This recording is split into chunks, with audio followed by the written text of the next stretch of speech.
नमस्कार दोस्तों, welcome to my YouTube channel study point fast में एक बार आप सभी का फिर से स्वागत है। दोस्तों आज हम हिंदी के कुछ प्रैक्टिस टेस्ट्स लेकर आए हैं जो कि टीजीटी पीजीटी के लिए बहुत ही मोस्ट इम्पॉर्टेंट हैं। तो मैं आशा करती हूँ आप सभी अच्छे होंगे और अच्छे से पढ़ाई कर रहे होंगे। तो दोस्तों आज हम अपनी इस वीडियो को स्टार्ट करते हैं। इसका पहला क्वेश्चन है, लिखित व मौखिक अभिव्यक्ति है। ए, बालकों पत्र व लेख लिखने के अभ्यास में। बी, कविता का अर्थ व भाव लिखने में। सी, अपठित गद्य भाग का सारांश लिखने में।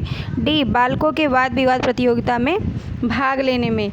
तो इसका जो राइट आंसर होगा वो इसका होगा आंसर नंबर ए, यानी कि बालकों के पत्र व लेख लिखने के अभ्यास में भाग लेने के लिए। नेक्स्ट क्वेश्चन है, कौशलात्मक उद्देश्य है। ए, अर्थ ग्रहण करना। बी, रचना रूपों का ज्ञान प्राप्त करना। सी, सहवृत्ति का विचार प्रस्तुत करना। और डी, शुद्ध कविता पाठ करना।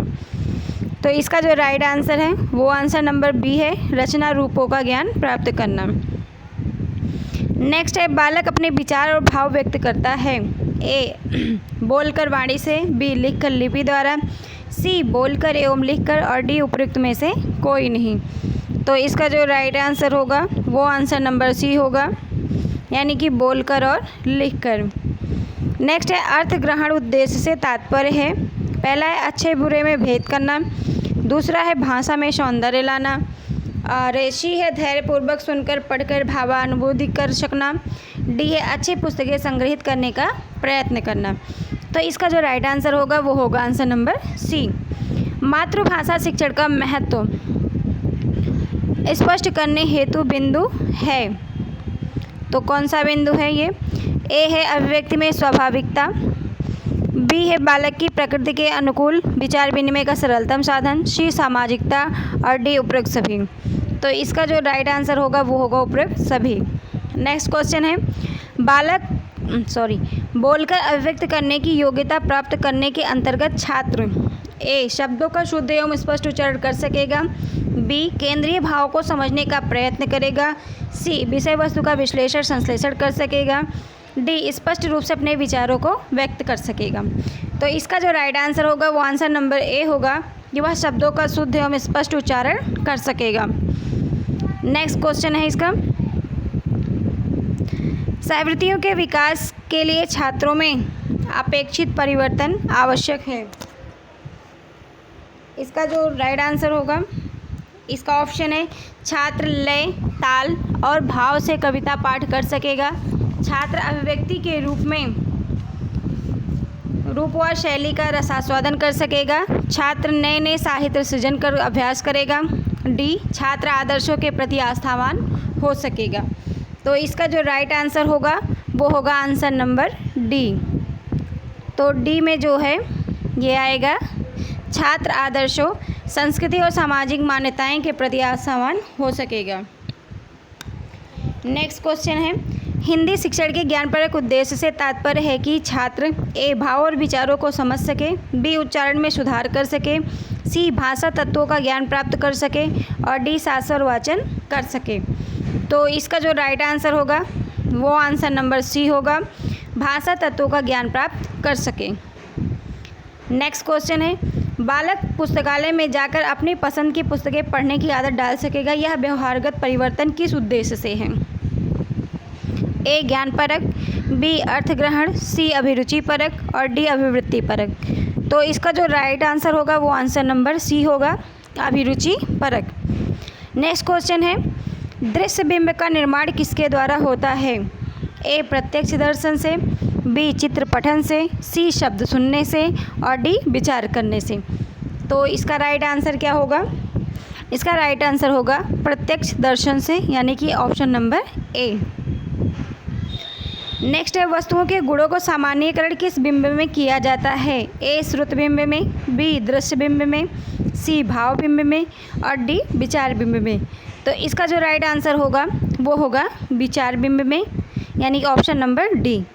पढ़ना आरंभ करने में कौन सी क्रिया पहले करनी चाहिए? ए, शब्द विश्लेषण। बी, ध्वनि विश्लेषण। सी, चित्र विश्लेषण। और डी, अर्थ विश्लेषण।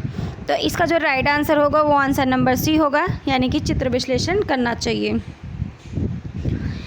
अगला प्रश्न है, भारत के विकास क्रम में बालक को वाचन के बाद सिखाना चाहिए। ए पठन करना, बी लिपिबद्ध करना, सी चित्र दृश्य और डी सुनने की क्रिया। तो इसका जो राइट आंसर होगा वो होगा लिपिबद्ध करना, यानी कि वाचन के बाद जो सिखाना चाहिए वो लिपिबद्ध कहलाएगा। आगे चलते हैं।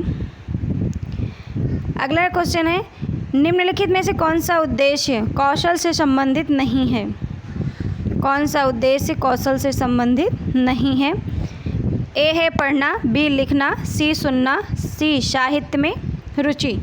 तो इसका जो राइट आंसर होगा वो होगा साहित्य में रुचि, यानी कि ऑप्शन नंबर डी सही होगा। नेक्स्ट क्वेश्चन, त्रिभाषा सूत्र में आध्यात्मिक स्तर पर किस भाषा के शिक्षण को प्राथमिकता दी गई है? ए प्रादेशिक भाषा, बी मातृभाषा, सी अंग्रेजी भाषा, डी इसमें से कोई नहीं। तो इसका जो राइट आंसर है वो है मातृभाषा। कुत्ते के भौंकने की आवाज़ से मस्तिष्क में कैसा बिंब बनेगा? ए दृश्य बिंब, बी विचार बिंब, सी श्रुति बिंब और डी भाव बिंब। तो इसका जो राइट आंसर होगा वो श्रुति बिंब, यानी कि ऑप्शन नंबर सी होगा। अगला प्रश्न है, प्रथम कक्षा में हिंदी शिक्षण विषय का प्रारंभिक शिक्षण कैसे किया जाए? ए वर्ड पठन द्वारा, बी शब्द पठन द्वारा, सी वाक्य पठन द्वारा और डी चित्र पठन द्वारा। तो इसका जो राइट आंसर होगा वो होगा चित्र पठन द्वारा, ऑप्शन नंबर डी। नेक्स्ट है, भाषा सीखने का स्वाभाविक मनोवैज्ञानिक क्रम है? सुनना, बोलना, लिखना, पढ़ना, या फिर बी है सुनना, लिखना, बोलना, पढ़ना, सी है सुनना, बोलना, पढ़ना, लिखना और डी है पढ़ना, लिखना, सुनना, बोलना। तो इसका जो राइट आंसर होगा वो होगा सी, यानी कि सुनना, बोलना, पढ़ना और लिखना। घंटी की टन-टन ध्वनि मस्तिष्क में कैसा बिंब बनाती है? ए दृश्य बिंब, बी श्रुति बिंब, सी भाव बिंब और डी विचार बिंब। तो इसका जो राइट आंसर होगा वो होगा बी, ऑप्शन नंबर बी होगा श्रुति बिंब। नेक्स्ट है, पक्षियों का चहचहाना मस्तिष्क में कैसा बिंब बनाता है? ए श्रुति बिंब बनाता है, बी विचार बिंब बनाता है, सी दृश्य बिंब है और डी भाव बिंब है। तो इसका जो राइट आंसर होगा वो ऑप्शन नंबर बी होगा, यानी कि विचार बिंब। स्मिथ के अनुसार बालक वस्तुओं के नाम, रंग व पशुओं के नामों से परिचित होगा, वह अवस्था है? ए 2 वर्ष तक की, बी 9 वर्ष तक की, सी 6 वर्ष तक की और डी 5 वर्ष तक की। तो इसका जो राइट आंसर है वो है 5 वर्ष तक की, यानी कि ऑप्शन नंबर डी। नेक्स्ट है, भाषा के उपार्जन का घनिष्ठ सहसंबंध किससे होता है? ए अर्थबोध, बी विकास क्रम, सी चित्र पठन और डी आकृति बिंब। तो इसका राइट आंसर क्या होगा? इसका राइट आंसर जो होगा वो होगा ऑप्शन नंबर बी, विकास क्रम। चलते हैं अगले प्रश्न पे। इसका अगला प्रश्न है, दृश्य बिंब का निर्माण किसके द्वारा होता है? अच्छा, यहाँ तक तो हो चुका। नेक्स्ट क्वेश्चन है, भाषा सीखने का मनोविज्ञान में अंतिम चरण है? ए श्रुति बिंब, बी दृश्य बिंब, सी भाव बिंब और डी विचार बिंब। तो इसका जो राइट आंसर होगा वो ऑप्शन नंबर सी होगा, भाव बिंब। शब्द का आधार है? ए वाक्य, बी ध्वनि, सी वर्ड और डी पद।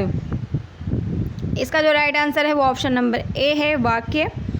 भाषाई कौशल के निर्धारण पक्षों में कौन सा कौशल उपयुक्त नहीं है? ए बोलना, बी देखना, सी पढ़ना, डी सुनना।